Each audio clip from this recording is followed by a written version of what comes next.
everybody, and welcome to this week's episode of the Steam Machine Podcast. My name is Dalton, and joining me as always are my good buddies, the Brothers of Destruction, Willie and Nathan. Hello. And the crowd goes mild.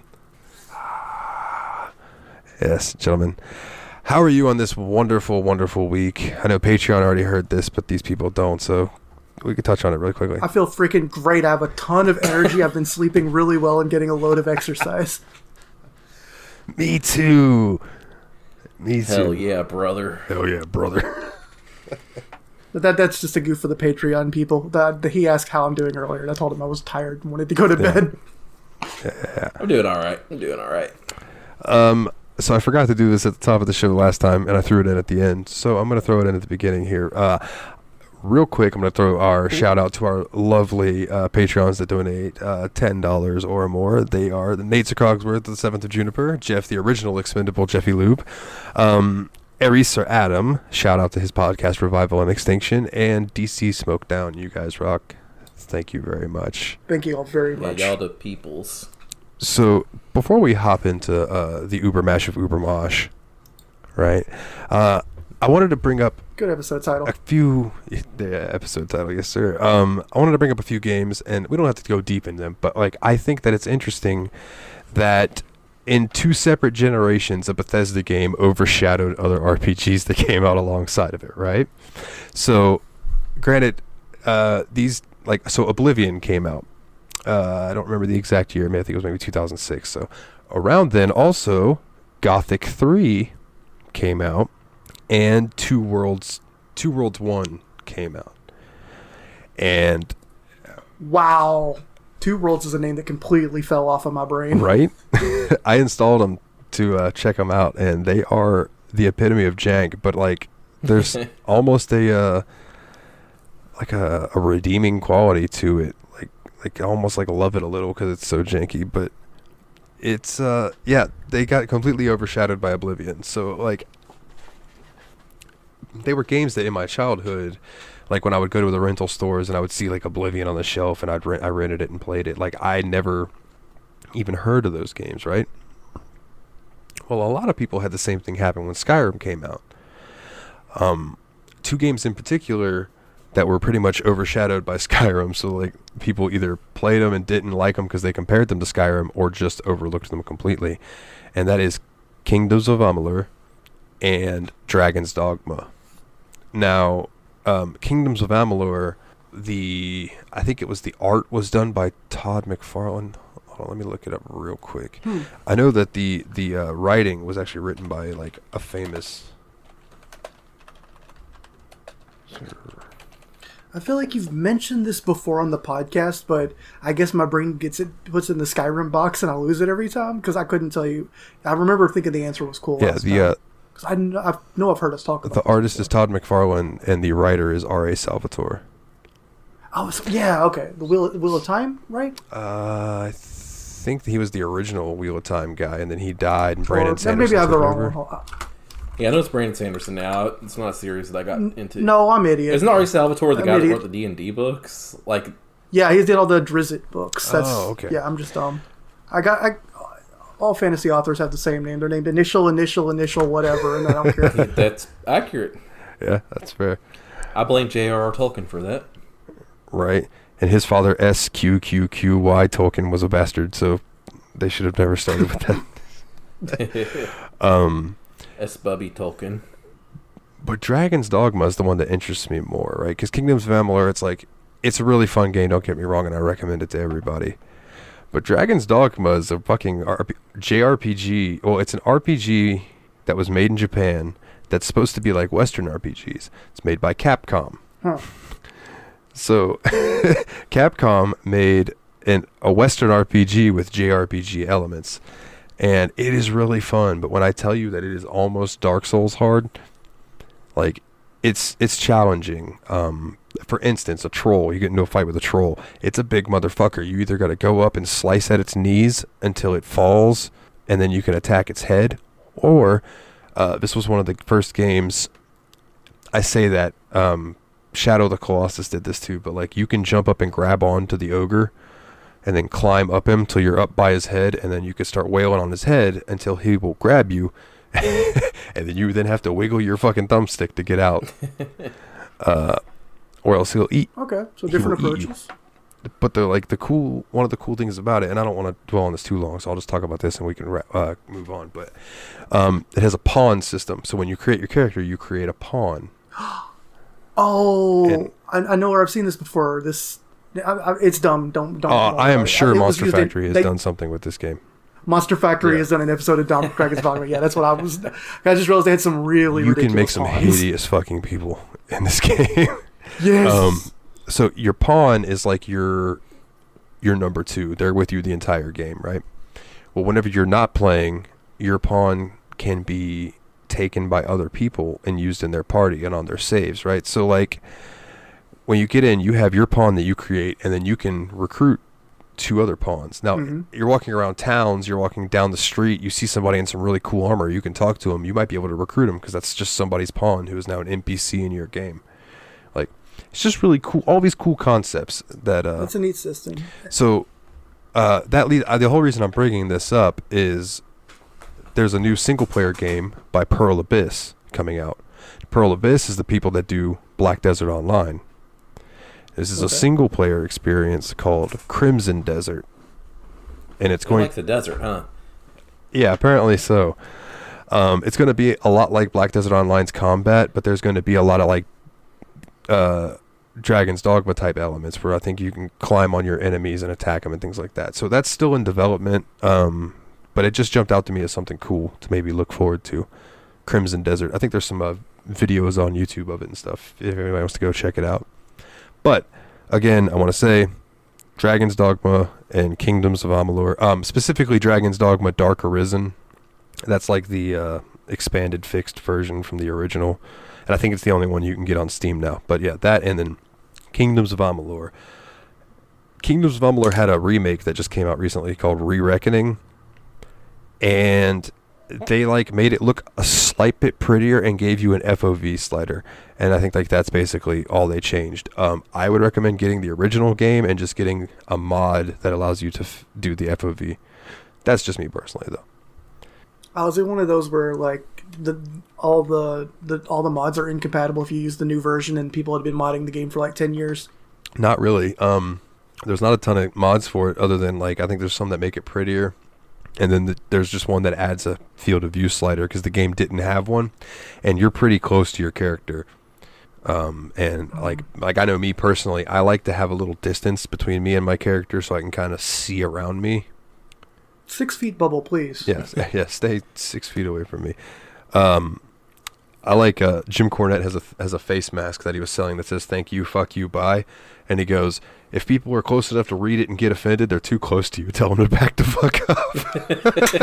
That's a good point. It's not bad. But yeah. Anyways, Ubermosh, gentlemen. Well, actually, I wanted to mention something before we rolled in. It's like I finally finished Metroid Dread last night. Ooh, how was that? And it's a fantastic game. I do have a couple qualms with it. One being I think there's times where the controls get a little convoluted because you got to hold 2 triggers at once and press buttons, and it gets kind of difficult to parse everything you're supposed to be holding at once. But I felt like the game was really well paced. The boss fights were engaging and fun, and the platforming was pretty decent. Overall, I think this is a really good entry into 2D Metroid, and I really hope that they see how well this is doing for them and that they continue to make them, because this game was fantastic. Yeah. And I want to point... I'm glad you like it. I know I haven't finished... We didn't really talk after you were finished with the game, but I know you were struggling with some late game bosses there. Did you find that those... When you finished those fights, did you find it was still engaging? Like you felt like it was a fair challenge that you just hadn't quite worked out? Yeah, yet? I mean, that was definitely... I feel like one of them, for some reason, just wouldn't die no matter what I did for the longest time. And then one time it just kind of died when I didn't expect it to during one of the fights. The final boss of that game is very challenging, but once you understand its patterns, you can really get into it. Like, I remember it took me several attempts, but after the first few, I wasn't getting damaged in the first phase of the final boss at all. It's just one of those things where you feel yourself getting better at fighting it, learning the patterns, and seeing those types of movements. I think they did a really good job in this game of making the boss fights especially interesting. And it's not to the level like where you get it memorized like it's Punch Out and you're waiting for the cues, but it's kind of like Punch Out, you know what I mean? And my favorite addition in Metroid Dread, and I don't think they've done this in any other Metroid game, was where you have like a parry maneuver where you can parry an opponent's attack and then fire back at them with an attack that does extra damage. It reminded me of Glory Kills in Doom. Nice. I think that became a mechanic in one of the 3DS Metroid games, because I remember Metal Jesus talking about a Metroid game for the 3DS, and it took him a long time to get used to that mechanic. I like it a lot in this game. I didn't play any of the 3DS ones, so that might be something I have to do. Look into the Metroids before, because I played Super Metroid, then I played the GBA Metroids, Fusion and Zero Mission, and I obviously beat the NES Metroid on stream. And then the only other Metroid I've played is Dread. I didn't play any of the Prime ones or anything. You played the main line except for 2, but there was a remake of 2 for the 3DS, and then I think the Prime ones originally came out in GameCube, but there was a Wii remake that added like motion controls to it or something like that. Whenever you decide to dive back into Dread, if you ever want to play it again, because you own it and it would be completely legal for you, there is a way to play it on your computer at like really high resolution and stuff. So just keep that in mind. And like I said, it's legal because you own the game, so there's nothing shady about it, technically. Technically. Oh man. Other than that, dude, I started playing some Pathfinder again here and there. I was like, now that I have it again, and we got past that fucking debacle, fuck you, G2A. Yeah, G2A is definitely a problem. No. And did you get your refund, or did you just end up buying a new game? No, I ended up, it was on sale for like $8, so I just went ahead and got it again. And it was actually the better version than the version I had, so I got like more DLC and shit now. That's awesome. Though, so I think on G2A, I think I just got that game from somebody who wasn't with the circle with the star, where they're like not a premium, but like they're proven to not be shitty. So that might have been on me, but even still, I've just been avoiding that. I don't have time for a service like that where you're going to kind of get screwed over and over. Like, I just bought 2 games from Fanatical because, you know, they're trustworthy and you're buying from a source. Yeah, never had an issue with Fanatical or Humble Bundle. Love them both. Yeah, actually, I got Baldur's Gate 1 and 2 from Fanatical, so that'll prep me for the next long game, being Baldur's Gate, which I look forward to because that's like one of the classic staple CRPGs, you know what I mean, that people like generally love. Yeah.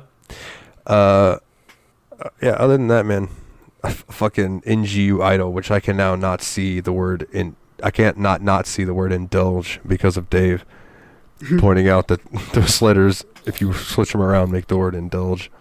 But NGU Idol's fun. It's dumb, but it's fun. What did you say it stands for, Willie? Numbers go up?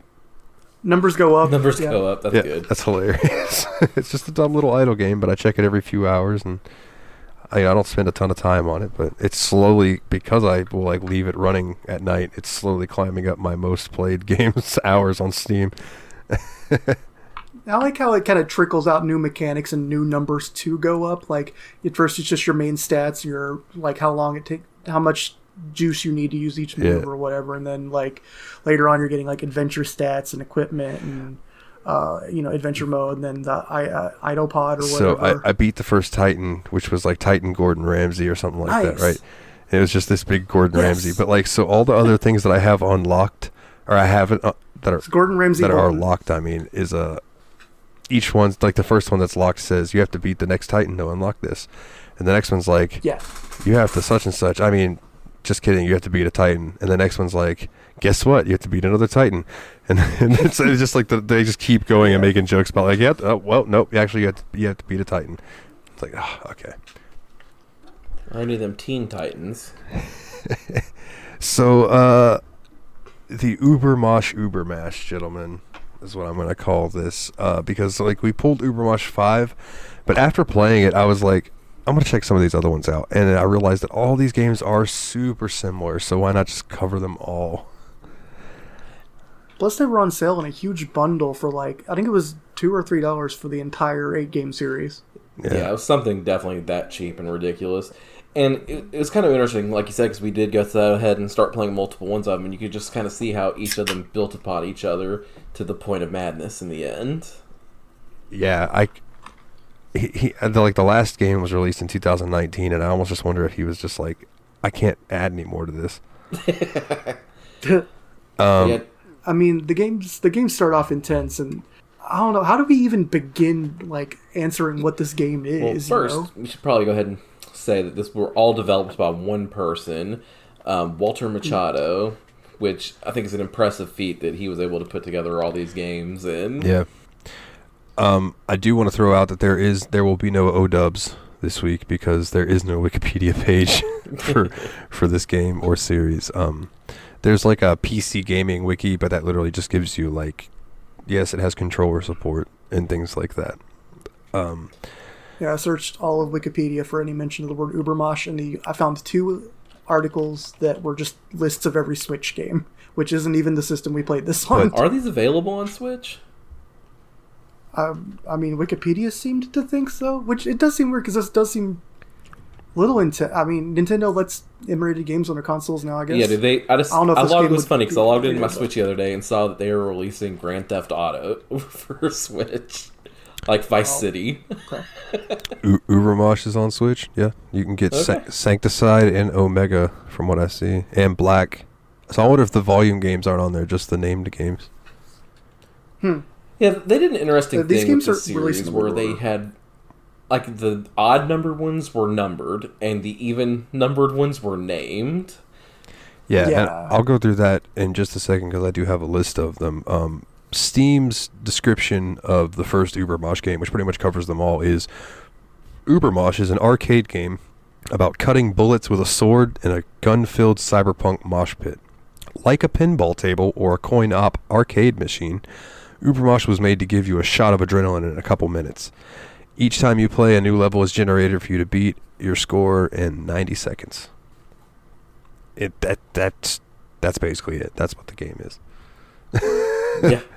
It's basically a survival game where you're trying to survive a wave of enemies for 90 seconds and trying to get your kill count as high as possible during those 90 seconds.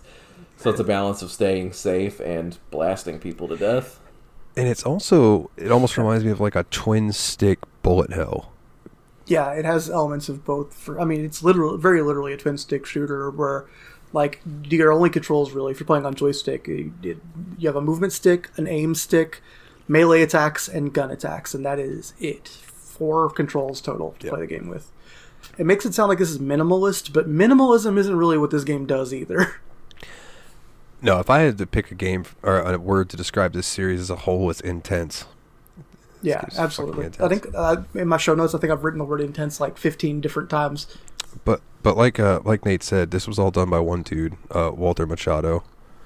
And like you said, shout out to him because all of these games are entertaining. Like some less than others, but they're all very entertaining. Now the first game that came out was just Ubermosh. Like that was just the name of it, right? And then I don't know, half a year later, he released Ubermosh Black. Now, Ubermosh Black had the coolest intro, in my opinion, because there was like a little voiceover thing in the beginning that was basically like, the world, like we've evolved past dying. So whenever you're in here, you become this like cybernetic badass, and if you die, you just get transported out and you're completely fine. So it's like a simulation type thing for people in the future.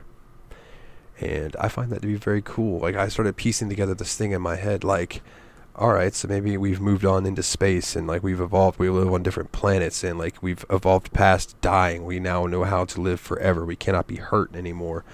And we want to. And yet violence is still part of the core. Yeah, and it's like maybe there's no war, but we want that violence, so they created the Ubermosh for people to go and compete in, right? And I think that would be really a cool show. Like each episode being about somebody going into the Ubermosh, and maybe they live, maybe they don't. It would be intense. I guess you could do different rounds with people because they're only 90-second rounds, and like you can't really stretch out 90 seconds for a whole hour worth of a TV show or whatever. But it feels like it'd be the Running Man for volunteers. Yeah, like the run and gunning. Heyo. Yeah. So after Black was Volume 3, and then Wraith, and then Volume 5, then Sancticide, which I think Sancticide was my favorite personally. Then Volume 7 and Omega. Which one stood out to you guys? So for me, looking at it, I think that there was a good era of games, and then the sandwich. It's kind of like a sandwich to me, because I thought 3 through Sancticide were really good, but I thought 1, 2, 7, and Omega had more flaws than those ones in the middle. So 1 was a really basic game compared to the other ones, where you're just basically have your basic melee, you have your shooting weapon, and then enemies come at you, and there's walls that you can kind of aim around and try to like avoid getting hung up on them and stuff. But then there was like not a lot of special abilities. Then like Ubermosh Black was the second game, and it added this ability called Mind Blast, where ever so many kills you got, it would just like send a big wave out from you, which was basically like a screen clear. So like every time you kill like 50 enemies, you get a screen clear and basically have a chance to breathe for a second. And then they basically kept like adding small little things like that stopped making a lot of sense after Mind Blast. Yeah. Because I'm not sure what triggers some of these events, but like you start getting these lightning bolts in a later game that come out of you. You start getting this giant plasma beam that comes out of you in one game. Yeah, and it never explains any of it. No, you get no explanation. Just like click the button, you're in the game, go. Good luck. Yeah.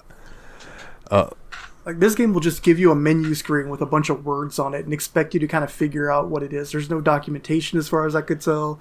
And I didn't really find that a problem because, again, the game, I don't know if we've said this yet, but because it's 90 seconds, it's so bite-sized that it doesn't really feel like trial and error.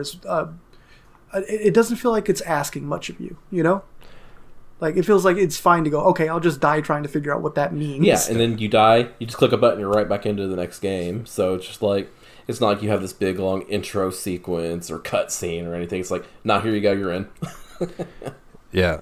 It's literally like the only thing you have to wait for is the game to actually load and open. And then like once the game is loaded, you press play and it's like snap, you're in, ready to go.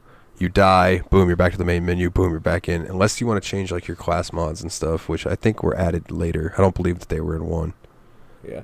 So looking at the game list for me, I think Black was my least favorite of the games, because I feel like it didn't add enough to make it different from 1 enough, just that Mind Blast. But then 3, it took away all of the like cover, like the walls in the game, so it was just like an open plane from there on out. Yeah. And that's how the rest of the games went. There were no walls you could run into or hide behind. It was just open planes from there on out.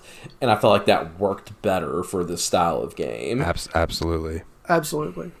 It adds to the intensity. I felt like I spent a lot of the first game comparatively, like with my back to a wall, so I would only have to defend 3 angles. I liked that there was no barrier in those either. So it's like if you wanted to continuously run in one direction for a while and then switch direction, it was okay. Like you didn't have that like export zone where if you run out there, you leave, like the first games and the later games had. And I think that was the mistake that 7 and Omega made, was they added those back in, and they gave you such a small space, because like the other games are so hugely open, but then in 7 and Omega they restrict you to a small triangle space that you can see basically the entirety of the space on one screen that you have to play in, and that took away a lot of the experience for me too. Yeah. I think I liked the infinite space that 5 and the middle games had the most. Like, I did feel like the first game, it drew back a little bit that it didn't have the infinite area. It had the extraction zone. There was only like, I felt like it was about 3 screen widths in each direction. And I felt like the camera felt really close in that game, so I didn't really like moving vertically at all. So like I basically kind of tried to stay towards the middle because I didn't want to run too close to the extraction zone. I didn't want to run into an offstage bullet that I didn't see.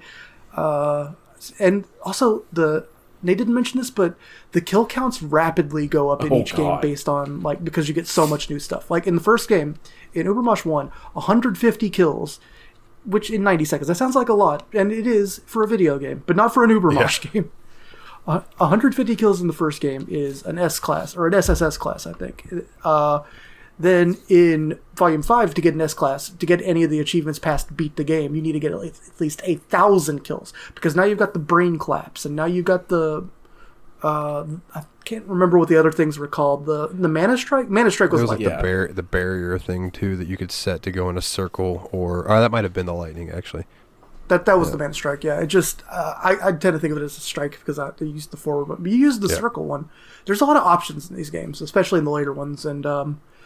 I like that. And then, like, by Omega, like, to get the max rating, you need to have at least 5,200 kills. Yeah. So it's like over 40 times as much violence in the course of one game. And I don't know about you guys, but I felt Omega, by the time you got a little way into the run, there were so many bodies on the ground, it was sometimes hard to tell what was going on. Yeah, and let's point out a little bit about visual aesthetic for this game, too, because, like, we're talking about all of it, but it's kind of hard to visualize. So, you're basically playing this character, and you basically have this neon sword, and then whatever gun you pick up. And so this neon sword's really cool, because you can slice the bullets back at the opponent, and then those bullets will fly back.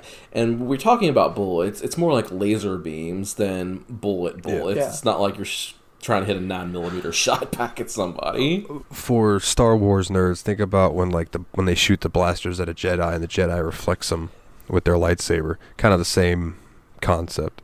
Yeah, but the cool thing about it is you'll split that bullet into multiple segments, so you'll basically be shooting back two from when they were trying to shoot one at you. Yeah, and the graphical style for this game, I would like say almost like early computer graphics in a way, like not quite 16-bit, but not quite 32-bit either. Yeah, but it really reminded me of, like, what would it be like if you had, like, a Sega Genesis that had no limits, except stuff still kind of had to look like a Sega Genesis in some way. Like, enormous resolution, but a lot of the art feeling, like, wouldn't have been too out of place in, like, Shadowrun for the Genesis. I agree with that. I think Genesis is probably the closest to the visual style that you would see here.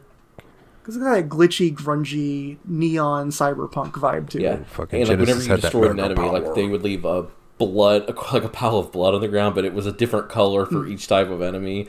So, like, there would be blue, yellow, red. It almost looked like you were on a paintball field instead of, like... Yeah.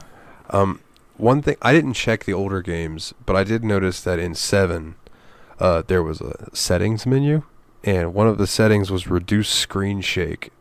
And that was nice for my eyes. I bet, because the game moves a lot. Like, the screen shakes when you're shooting, because, like, it's trying to emphasize the power of these guns that you're using. Because, like, when you get to, like, the max level gun in these games, it's pretty insane. And I know you play keyboard and mouse, Dalton, and I think that was a mistake. But can we talk about the rumble on the controller in this game, Willie? Knew that's where you were going. Yes, I want to talk about the rumble. This game is loud. This game is loud in 3 senses.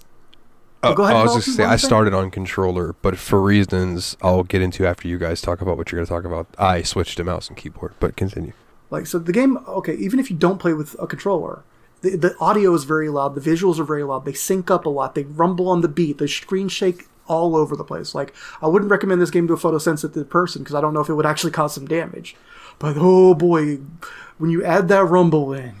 Like, I would play this game for like 30-minute segments at a time. I would finish, and my hands would still feel it for like an hour after I was done. They set rumble to the max on these things. I didn't even know this controllers could rumble that hard for that long. Yeah. I actually wrote a note because I feel like getting halfway poetic about it. What did I write here? All right.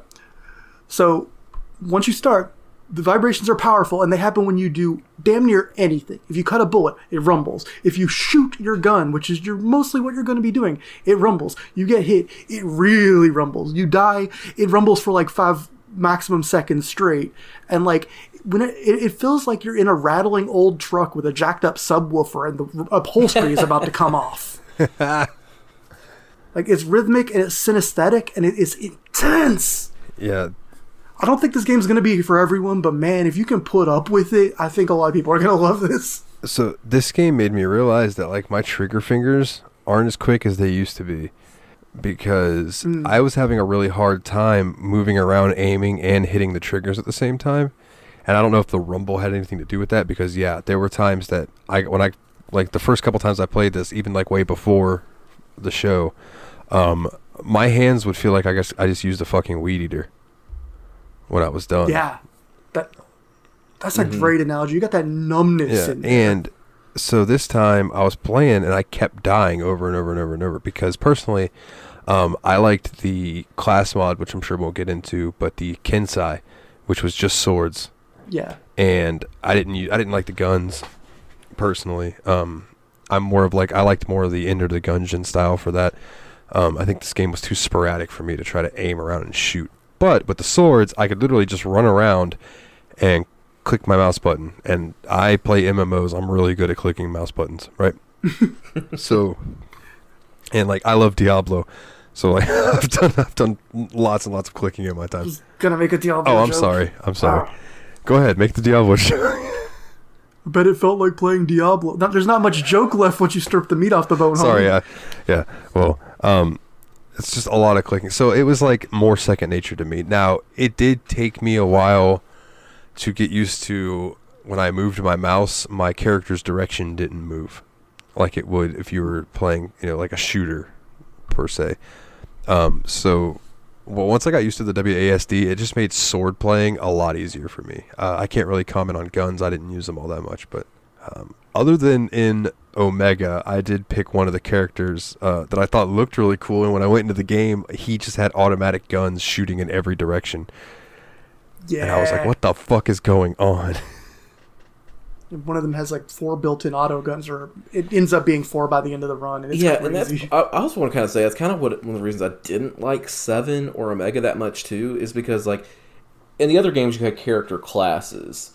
In 7 and Omega, they started naming characters, and I'll like, give you these characters' names and pictures, and I'm like, what have different character designs, yeah. I feel like they basically stuck to pretty much to the 6 character classes that you had about a few games in. But, like, yeah, now they have their own names and identities and, like, looks and all that. And I think some of them worked out really well. Like, I really liked Q's sword, like, because it was, like... I really liked the... Q was kind of the Kensai in Omega. Yeah. I was just about to say, their swords in Omega and 7 looked fucking sweet, because they were, like, blue and red. Yeah. And just really fucking cool. But let's go into the character class mods, because I felt like that was a cool feature. And I agree with Nate that I think it was a little too much in the later games when they were separate characters. Because picking a mod from the list felt like you were just giving yourself a small difference in challenge. Like you're just recalibrating something and you're jumping right back in. And I kind of felt like I had to sit and think at the menu for a little bit longer in Omega. A lot of times the class mod, it was like, okay, it's going to give you this, but you only have three respawns instead of 4. Or 2, or maybe like they'll give you more respawns if you use this class, but you can't use guns, which was my go-to. But there's I don't particularly remember the names though. I remember Kensai, I remember Warlock, and my minds are blanking on them. Nomad was your basic class. That was like whatever you started off with. Then there was a Gunner, which was no sword, only gun. Like, right, you cannot use the sword to repel enemies. I don't remember. Is that the one where you started off with a strong gun, or was that a... I think you started off with the level 2 gun on that one, but you also had automatic, so you could just hold down the trigger instead of... That's what Oh my god, that'd be wonderful. Yeah. Yeah, that was the main difference, is you had, like, not literally auto fire, but you could hold automatic fire. If you hold the button down, it was just... Which was kind of nice. It was a good change up. Then Kensai was... I think probably going to be all of our favorites, because that's the sword fighting one. You didn't like Kensai, Nate? No, Kensai wasn't my favorite. I liked it, but at the same time, I liked having the gun.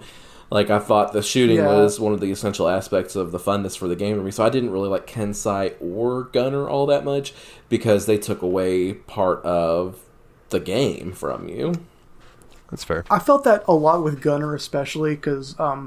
like, once I'd been playing for a little bit, I got really used to using the melee button to try to cut down what I thought would be a threatening enemy's attack.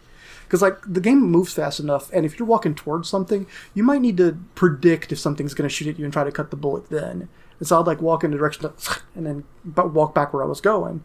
And with Gunner, you try that, you just You're you know, shot. Yeah. you're not getting nothing. And at least in the early games, Gunner didn't have any way of deleting enemy bullets, so the screen could get really busy. Like that was probably the bullet helliest mode.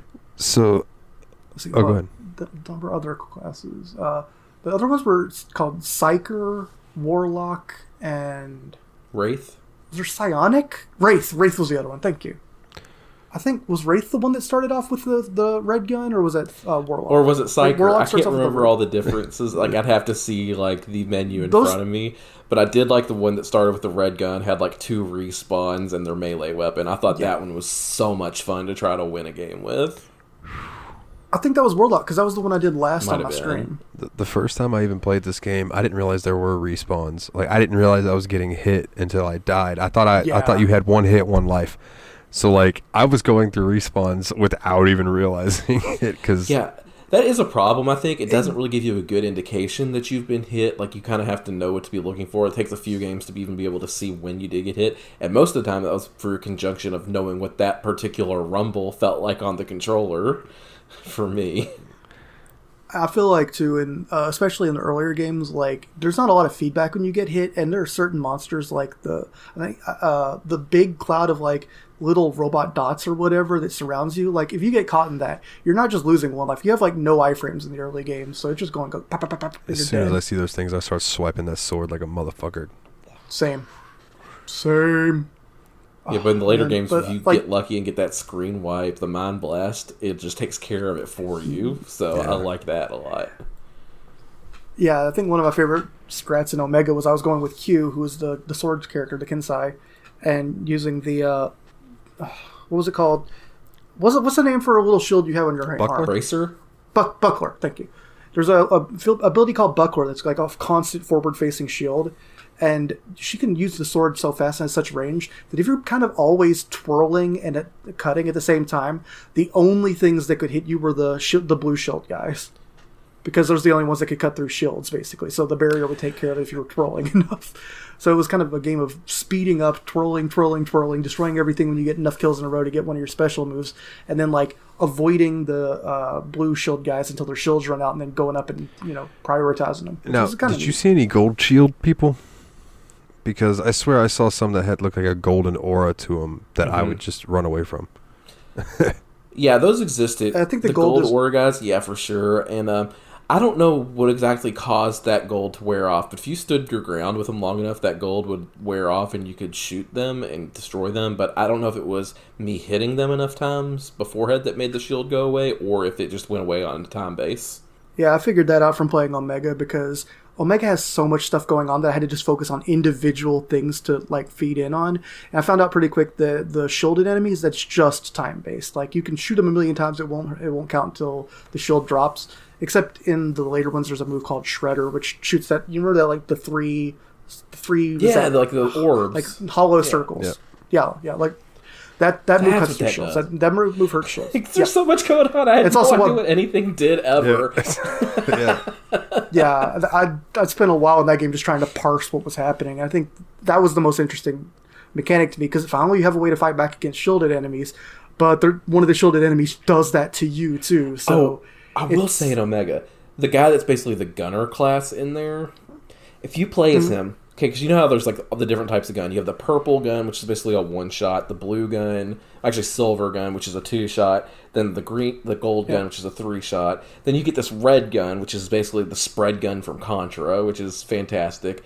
Then you get an upgraded version of that in the rest of the games, from 5 on, you can get that, which is just like this huge shooting weapon. There was actually a weapon above that for the gunner class in Omega. Oh, what was it? It was look like straight out green weaponry, like in like kind of like Pac-Man ghost shapes at the enemy, and it was a huge spread. Oh, sick. I would feel invincible if I had that. I didn't play. I only won once on Omega. I only finished one encounter on that. I finished one with the loadout I said earlier. I finished 2, once with the Kensai type character and once with the gunner type character. And when I saw that weapon with the gunner, I was like, oh, because I got SSS with that character because of that weapon. Nice. I never got an SSS. Oh, man. I got an S. I did get the singular S, but I never got the triple S. In Ubermosh Volume 1, I managed to get triple S before I cleared the game. Because I was so used to the high... I played 5 first, then 1, then 8, or Omega. And I was so used to the super intensity from 5 that I was just like, I gotta get people. So I was getting like 150 kills, but dying anyway. The funny thing about this whole experience to me, though, was we had drawn Ubermosh 5 to play, but it's been a while since that short poll was up, so I'd kind of forgotten which one it was, and I had convinced my brain that it was Ubermosh 3. So I'd spent an hour playing Ubermosh 3, and I was like bragging in our group chat, like, haha, guys, I'm kicking this game's ass. Check this out, all my achievements. You're like, and then Will's like, aren't we supposed to be playing Ubermosh 5? And I think that's part of the reason we ended up doing the Ubermash, because we realized how easy it was to go between all these games. Yeah. That was you too. You were the forward scout on that, because I'd ask like, how much do you think carries over between 3 and 5? And you're like, this is kind of like, a revision of the same game more than a different game. Yeah. It really is. It's kind of like it just kind of evolves with itself. I'll say this: I think there are 3 different games with revisions. Yeah. Black is a revision of 1. 3 through Sancticide, which is 6, are 1 game, and then 7 and Omega are 1 game. That seems really fair, because, 7 just looked... I didn't play it, but it seemed like a little less than Omega. Yeah. I had a problem with 7 on my computer. For some reason, whenever I was playing 7, my controller would decide, and it doesn't do this for any other game, it didn't do this for any of the other Ubermosh games, it would decide to click out of my game window onto my other whatever window I had open and start going back and forward on my web browser. I was like, I can't play it, and I couldn't get it to stop. I tried like 5 times. I was like, I get it. This is like weird. Omega, but less. Yeah, that's odd. I have no idea why that game did that. No other game has done that on my PC. Yeah, that's weird. I know it's because it doesn't have dedicated full screen, but even still, that's if none of the other ones did it. That's odd that one would do it. Yeah, I don't feel like I missed too much, because I feel like I got basically the version 2 of that game by playing Omega. Yeah. I mean, it's definitely like if you don't have $2 to get the entire series and you just want to go drop 49 cents, I would say either get 5 or Sancticide. And I'd probably lean towards Sancticide personally. Like, that's probably like the definitive Ubermosh game. Of the ones that I played, I enjoyed that one the most. You had the big wide open square, but you had different class mods and different adjustments, and you also had the regular mode, hard-boiled mode, and then Sancticide mode, which I played on Sancticide mode, and it was really fun. I have not tried hard-boiled, though. I'll be honest, I saw it. I never thought to try hard-boiled. I'll be honest, I actually didn't either. I just assumed it was more enemy spam on the screen, so I was just like, I'd rather spend my time playing more of the Ubermosh games than messing with hard-boiled. Yeah, I figured it was probably just hard mode type thing, and that's not my bag, baby. Like, one thing I really liked too, we describe these as iterative a little bit, but like the amount of additional polish I feel like they got in terms of actual gameplay, and then just like juicy features that make you feel like you're more in control and the world jumps out to you. Like, you see it jump up so much, especially because I only played 3 editions. I played 1, 5, and 8. So like when I went back from 5 to 1, I'm like, I missed the little neat touches, like the sword slashes alternating between red and green, little things like that, And it's like, it was so cool how much quietly had been added, but you would probably only notice if you were missing them from later games, whereas if you played them going forward, you might have never even like realized, okay, they added this neat little additional feature. Yeah, and I also thought it was kind of cool to watch the graphics kind of evolve from like 1 where everything was very not matte and not muddy, but just wasn't vibrant, whereas you load up like Omega and the colors fucking pop while you're on it, especially blood. that red really pops with that like purplish background thing that they got going on. It really looks crisp. Yeah, I'd say the first game felt more kind of grungy, and by 5 it was way heavier on the cyberpunk elements. Absolutely. Yeah. I think it started in the grunge and then moved to the cyberpunk era. Yeah, but I enjoyed it, and I kind of look forward to some of the other games that we have on the list by this dude. I know I think it's called Trip to Vinelands. It's TTV, but I think it's called the Trip to Vinelands or something like that. I have 2 of those, and I believe I have Swarm Riders, which is another thing by him, but I think that's like a shooter, but not quite like Ubermosh. I think it's more like a on rails type. What's the word? Shoot 'em up, like a shmup type game. I could be wrong though. I could be wrong. It's been a while. Yeah, because I was looking at some of those games too, and like that Trip to Vinelands game, Vinelands, like that looks like my bag, baby. Like I would look like something I would really enjoy playing. Very aggressive like environments in a platforming game, which I know that you've done the Path of Pain and things like that, so I'm sure a few buzzsaws don't scare you. We need to get you playing Super Meat Boy one day, I swear. That would be a good one for me. I think I'd enjoy that game a lot too. I'm like the one person who loves platforming games who's never played Super Meat Boy. Yeah. So, Swarm Rider Omega is an endless runner plus twin stick shooter arcade mashup based on Swarm Riders, which, if I remember correctly, I'm just delighted by the idea of a twin stick endless runner. That's really good. So, if you would like to check it out, the original Swarm Riders by Walter Machado is free on Steam. Nice.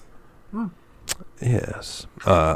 It looks as intense as Ubermosh, but you're just going in one direction and shooting behind you, and it looks ridiculous. So yeah, if any of these sound interesting to you, feel free to come check out Swarm Riders because it's free. So that's pretty cool. Yeah, and the rest of this stuff is like I hate to say it like this, but it's dirt cheap. Like you can get in and get it for really easily. Yeah.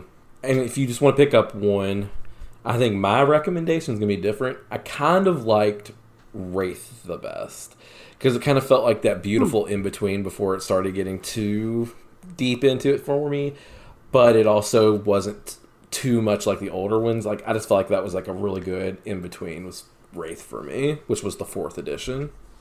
That's fair. What about you, Willie? Did you have a favorite? I didn't. Other ones you played? I won't be honest. I think I ended up liking Omega more than you guys did. Like, I actually feel like it is very intense and very unapologetic about that, even for an Ubermosh game. But like, it really throws you into the deep end way harder than any others. And I know that at the very beginning of the game, I'm like, Part 5, when I was streaming that, I was like dying in 3 seconds every time because I hadn't got my bearings. And this one's even if you've played the other games, it's still going to be way more than that.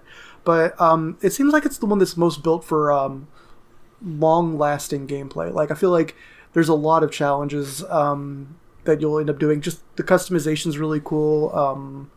Finding new ways to strategize how to deal with certain enemy types is cool. I really want to see that big green, like, Pac-Man ghost gun now. That sounds really awesome. So I'm probably going to end up playing it again sometime very soon. And trying to finish it with all the characters and maybe see about getting to the higher ranks. And like we said, if you want to pick up the 3 recommendations that we've given, they're 49 cents a piece, or you can spend $2.99 and get all of them. I believe this is a sale, but this is the second time we've seen this sale in the last few years. I bought it, but like when this won the poll, the short game poll, I bought it on sale, and now it's on sale again. Like, if you need to wait for a sale, feel free, because I feel like this game goes on sale quite often. Yeah, and if it's not on sale, it's 99 cents per game. Yeah. I mean, they're not expensive games, and I kind of appreciate the idea of what I'm assuming is a one-man studio, since it's just the guy's name. And when I went on his YouTube page, it looked like he had like videos about how he got the tone when he was composing the music, which I'll speak up about the music too. It's this cool blend of like hard-edged electronic stuff that just really intense, really forceful, and like pumping. Like it moves you forward. But hard. The problem with that is he used the same track for every single game, and it only had one track per game. Yeah, and it was the same track in each game. I think Omega had a lot of different tracks because it didn't even have the same title. It didn't have the same title track as 5 and 1 did. You're right. So maybe since I played all of them, I just got so used to hear the. Yeah. I think he composed new music for the last. That would make sense because I spent less time in those. I just installed the Swarm Rider Omega, and I'm gonna laugh if I load it up and it's got that same song because it's just. Oh, that would be funny. It's especially in my head because I spent a really long time trying to get the game to stream correctly because I was having an issue with Streamlabs OBS wasn't going to let me do my game hook unless I read it in Administrator, and it took me a really long time to figure that out. And I ended up hearing that loop, which is about 8 seconds of song for about 30 minutes. I will say it's a good track, but it's the only track you're going to hear. Yeah, it's a banger. I mean, there's the in-game track and there's the title track. It's the title track that I found repetitious. The in-game music I liked. Yeah, it reminds me of there's a game on the list that I can't wait till it comes up. Geometry Wars 3. Oh, right? Dude, I love that game. I want to play that. It plays the same song every level. And it's like boom, boom, bam, bam, bam, bam. I've heard it so many fucking times that it could just loop in my brain. It's just like this 1.5, 2 minute loop that just plays over and over, and it's catchy. But eventually, you turn the music off and put on your own music instead. I could wonder that about games that have like. I mean, they've got. How did the Mario Maker 2 professional streamers who play like 1,000 hours of Mario Maker 2 deal with the like 16 in-game tracks that has? They don't, because I follow a pretty prominent Mario Maker 2 streamer named Pangia Panga.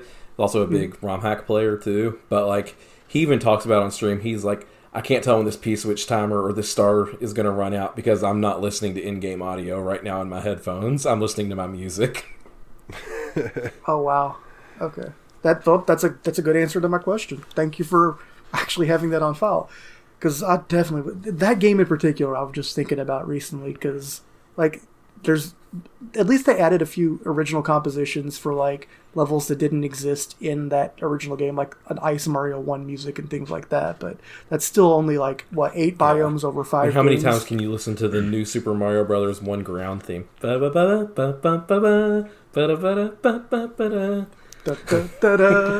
That's why I've really grown to appreciate games that allow you to have custom radio stations, like Grand Theft Auto or Euro Truck Simulator, Ultimate Fishing Simulator, and Ultimate Fishing Simulator. Well, that UFS was a little different because it actually had radio stations that you could choose from. It was a good selection. Oh, absolutely, dude! That Underground 80 station. Like, I have Soma FM bookmarked on Chrome, so I can just pull that up and listen to it. Nice. But like Grand Theft Auto, there's a folder for user music on the PC, and you can like take your music that you have and put it in there. When you go into the game, for the PC version, there's a new radio station called User FM. Oh, that's sick. So like I could download all of the Now the Nightmares albums and throw it in that folder and just listen to Now the Nightmare while I play the game. Absolutely could. You could do drive-bys while listening to Turtle Bear Man Boogie, or Turtle Bear Boogie. Da-da-da-da-da. Yeah,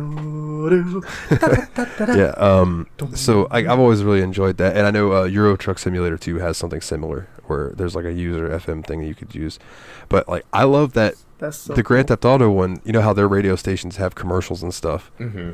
They still have those on User FM, and they will be like, some of the commercials are like making fun of you for listening to your own music. That's awesome. Here's the nerd that thinks he's too good for Duran Duran. But yeah, it's great. But I will say that, like, in particular, Grand Theft Auto 5, like, their radio stations were pretty baller anyway. But yeah, sometimes I just wanted to hear some shit that they're not going to put in video games. Yeah, for sure. I said Duran Duran because I forgot we were talking about Grand Theft Auto 5 and not Vice City. The Vice City soundtrack was a bop, though. Oh my god, I don't think there was a bad station. I wonder if they'll add that to the remasters, because, well, I have the older versions of the Grand Theft Auto games on Steam. And I know 4, you could do the custom music. So I've never looked about Vice City, though. I love Vice City. That is such a fun game. That's the one that sticks out the most to me from growing up playing the GTA games. That's the one I like the best. I feel like it's the one I got furthest in the story. There was a story in those games? Really just... I just sandboxed in San Andreas, whereas at least I would try to accomplish things in Vice City. My first Grand Theft Auto game was 3, and I remember I bought it not knowing what it was or anything, and it blew my mind. There was no menu. You put the game in, it loaded, and it took you straight into the game, and my mind went boom right off the side of my head. I was like, holy shit. And then I was driving around and I ran somebody over and was like, holy shit. I'm there. And then now, Will, you have access to my Steam library. Go install Grand Theft Auto 3 and just drive around. And dude, there's like maybe 10 people on the map total. Like there's so like the crowding is so little compared to the newer games. I believe that. A lot of it is just, it was so much bigger than what we were used to. Like, it was PlayStation 2 era. Like, the biggest game in terms of you can do anything up to that point had been like, oh, what's that Dreamcast game everyone loves? Panzer Dragoon. The Shenmue. Oh, Shenmue. It's like, yeah.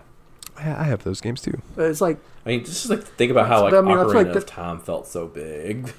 Yeah, and then you compare it to like Breath of the Wild, it's crazy. Then you look at Breath of the Wild's actual dimensions, and I think the whole game takes place in like 4 square miles. Really?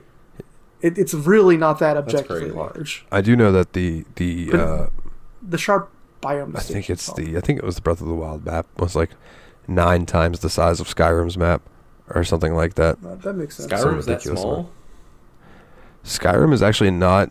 I mean, it's big, but it's not super big, and like Breath of the Wild is huge. Well, it's damn sure not the biggest Elder Scrolls map, that's for sure. No, that goes to Daggerfall, which is the size of actual Britain. Yeah, it's just fucking. I mean, most of it's empty or procedurally generated. Yeah, procedurally generated wilderness. Still, yeah, that game heavily encourages fast travel.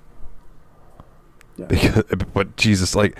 I've played Daggerfall Unity, so it's like the an updated version to kind of run a little better and things. But even still, dude, the amount of blips on the map for the different places you can go is wild.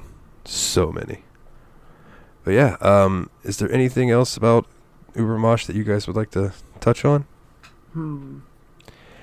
I think it's worth the $1. I mean, this is going to sound really facile and goofy, but the central conceit of the game is cut bullets in half with a sword. And I got to tell you, when that's the main point of your game, you got to make it feel good. And what this game does is makes that feel as good as possible. Yeah. I'll agree. I think that for the most part, most of the games do what they sought out to do very well. I think that the first game maybe a little... It didn't quite get there yet, but you could see what it was going to become. I feel like that... Yeah, I really enjoyed the rest. I understand if Omega was sensory overload and hard to parse, but like I think I ended up enjoying it once I started to understand things. It's just there's so much more going on that you have to start. I feel like you have to take a further back look at it, if you know what I mean. Like you can only be looking at certain enemies and not like the whole field. I kind of did an average of this in my mind for a rating. And I'm falling somewhere between a 7 and a 7.5, just as a total whole. Probably more like 7. Okay. Because I think that there were some games that I would rank maybe an 8 as far as fun, and then there were some that like I would put like at 4. But I don't want to give it a 6 as a whole, so I'll give it a 7. Yeah, I think for me, they're fun games. And I think that you're right. On the low end, it's probably a 4, but I also think at the high end for me, it's at a 7. The best game is probably a 7 for me. Like, it's fun to doink around with for a little bit, but it's not one that I see myself coming back to and just playing because I don't have anything else to do. Yeah. There's other games that have that spot for me, and I just don't really see myself achievement hunting in it or anything like that.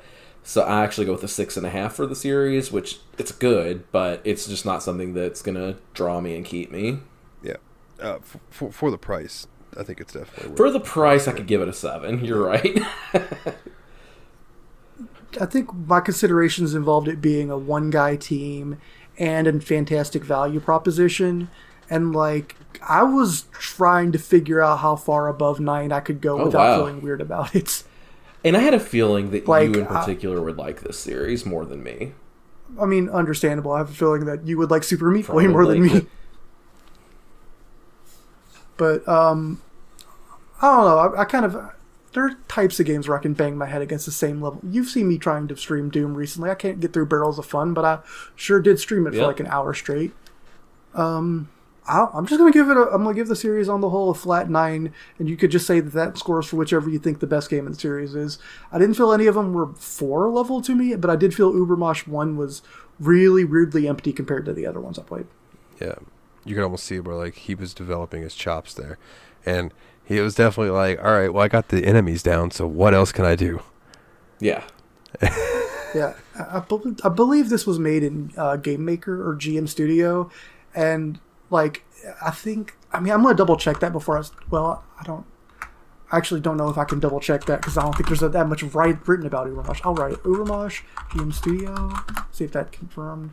Yeah, it absolutely was made in GM Studio. And I feel like you can see that in some elements of the gameplay because even things like the screenshot remind me of other GM Studio games. Like I got a little bit of a Nuclear Throne vibe off of some things, especially deflecting bullets with a sword reminded me of deflecting things with a wrench or with a sledgehammer in Nuclear Throne, and the screen shake was also very similar.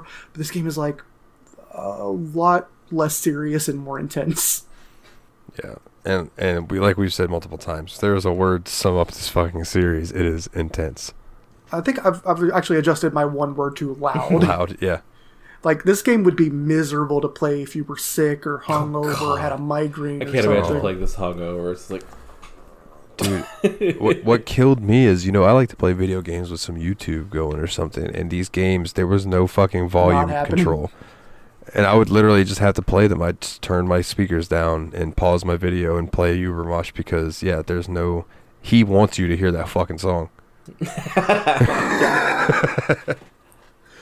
I think I just respect how uncompromising it is in a lot of its ways. Like, this game is going to be a love it or hate it game for a lot of people. I completely understand that. It is not going to be for everyone, and I'm not saying you're wrong if it's not for you.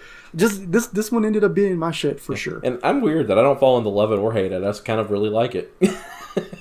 Yeah. I'm kind of right there with you.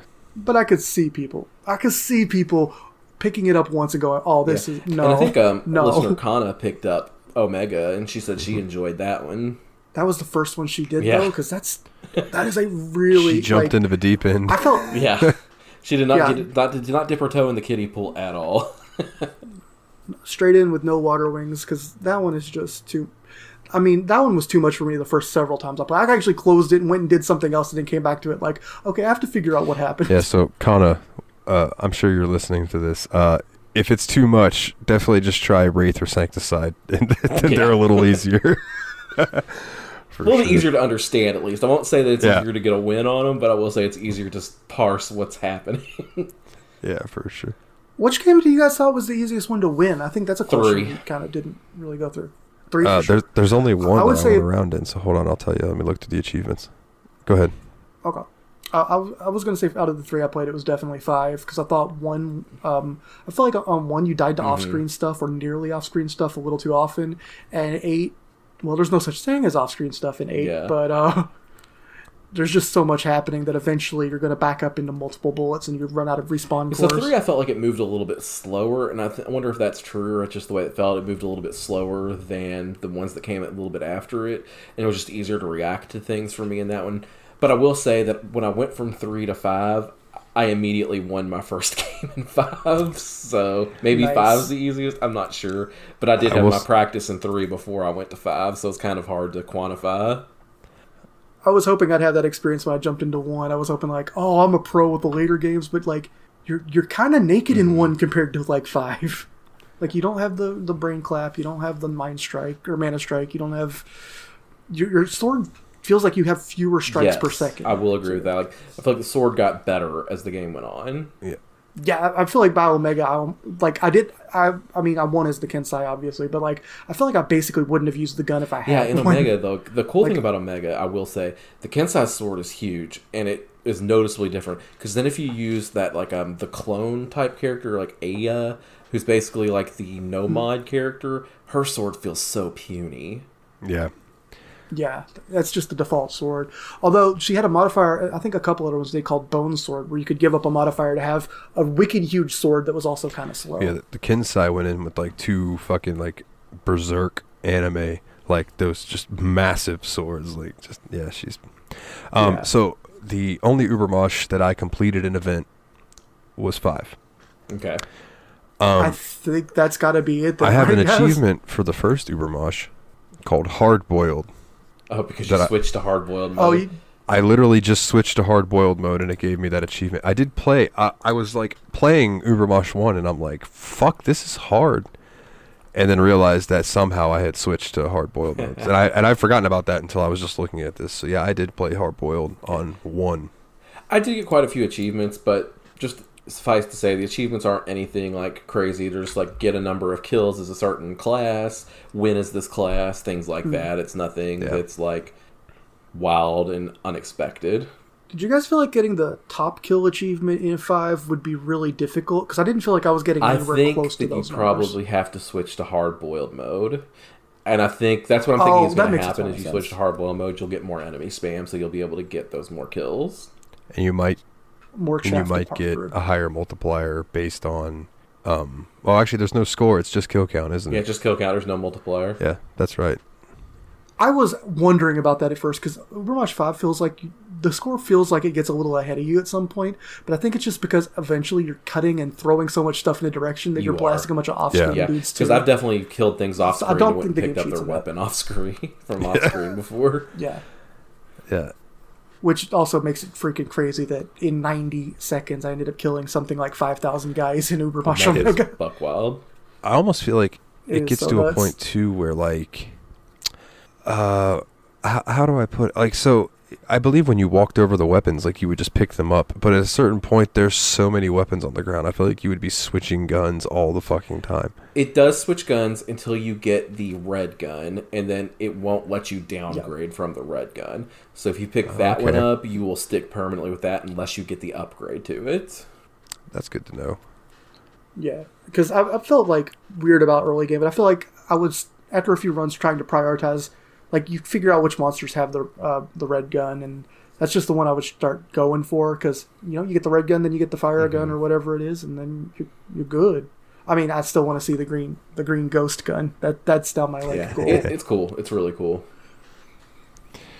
All right. I don't have anything else about the game, gentlemen, so if you guys don't have any either, then we can go ahead and get into some house cleaning. We talked about the game for approximately the length of 40 full playthroughs of the game.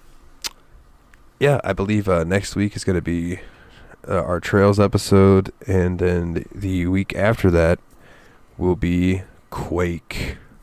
I'm sorry, it won't be Quake. I'm sorry, it'll be Full Throttle Remastered, and then Quake will be the next short game after that, because Full Throttle won the last short poll. Ubermosh has been sitting in the queue for so long that I actually forgot Full Metal. Or so did I. And, like, I was like wondering, like, what is Full Throttle? I like literally forgot that entirely. Yeah. But Full Throttle is supposed to be. Was that the one that beat Metal Gear 2? Yeah, I think so. So. Well. It's a well loved point and click game. I think it was LucasArts. Oh, I thought I was expecting a race game. I think. Yeah, so it was. Oh no! Full Throttle is definitely a point and click adventure game. Okay. Originally released in 1995. Oh wow. Yeah, you're a motorcycle guy, but this is absolutely a LucasArts adventure done by Tim game. Schafer. Huh. So this should be fun. Okay.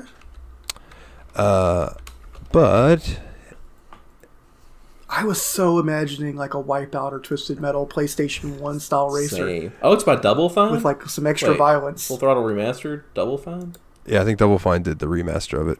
Okay. LucasArts originally released it, and then Double Fine released the updated version of it. I think they might have also done the Day of the Tentacle remaster. I mean, that makes sense because it says Tim Schafer, the Double Fine guy, kind of wrote Full Throttle, which, okay. Nice. This will be cool. Yeah, so we have that to look forward to. That's a huge change of pace. I don't know if we've done a... We have not done a point and click game. You've recently, like, on either a solo episode or one of the last ones with Ryan on it. I know you did King's Quest because you both did different versions of the game. Ryan played the old point and click one. I played the updated version that I could play with the controller and stuff that was released for like PS4 and things. That was a fun miscommunication, but it was interesting. I thought it made an interesting show. So if you would like to come join our Discord, you can go to bit.ly/the TSMP Discord. It's all capital letters. And you can come join in, make your vote heard. You can vote on the games for the show. You keep hearing us talk about polls. That's where the polls are, over there on Discord. And also, we've been building a cool little community, man. I love how it's been like more chatty recently and stuff in there. So keep it coming, man. We want to see more new people pop in, and we can love to meet you. pictures of Dalton's ravioli and white sauce with spinach and bacon. Yeah, I do. I post food that I make too, and that's always fun. I know that's where like also you can catch our Twitch streams when we decide to go live. Nate posts his TikToks, his little gaming TikToks that he makes in there. It's a good time. If you'd like to check out our website, you can go to bit.ly/the Steam Machine Podcast. Just capitalize each word there in that, and the website's got links to all kinds of stuff. It's got links to Nate's Twitch. It's got links to Willie's Twitch, I believe. It's got links to my Twitch. It's got links to the merch store. You want to get a cool shirt with our podcast logo on it? There's a link there for that. I think there's links for our social medias too. I do try to be active as I can on Facebook and Twitter. I'm not great at it though, but I do try. So there's that. But I feel like most of our interaction comes on Discord anyway. So, you know, I tend to be. Basically what I'm telling you guys is come join the Discord. That's where most of us are active. And then the only other thing is the Patreon, patreon.com/the Steam Machine Podcast. If you donate $1 as I've heard some people call it. I believe it's Dave from Tadpog. Shout out Tadpog. Tyler and Dave play old games. Had to get it in there at the end. If you give $1, you get access to our Patreon episodes, and basically it's like whenever I do music episodes, I'll put them on there, or you get each episode a day early, and you get to hear our shenanigans before we start. Be it just some random banter, or if one of us has prepared a question for the others. It's a good time. And if you would like your name read at the beginning of the episodes, which may, if it grows to be a big enough list, may shift to the end of the episodes. But that's $10 or more a month, and you will get your name on there. And we appreciate from the $1 to the $10. Hell, if you're just listening for free, we appreciate all you guys. Absolutely. Even if you just stole an iPhone and you're listening to our podcast on one of... No. If you stole from our listener, you should give it back. But go take your grandma's... Go take your grandma's iPhone and set it to auto-download our podcast. She'll never notice. She'll never even open that app. And it'll make our numbers go up.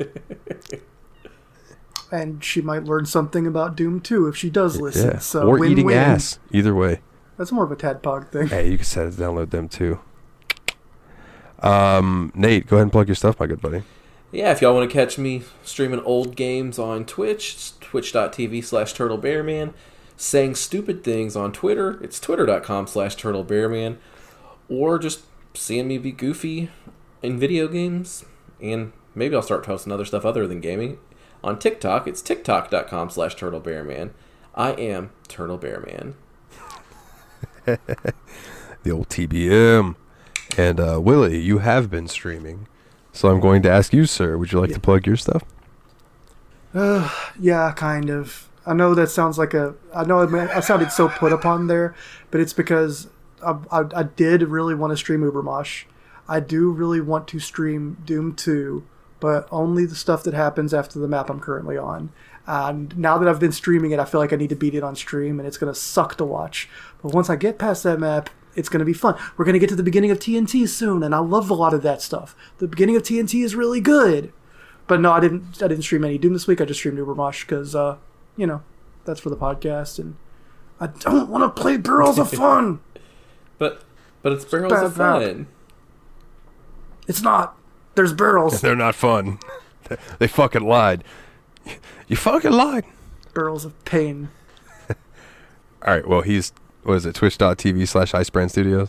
Yeah, I should do my Twitch handle instead of just complaining. That's a much better plug.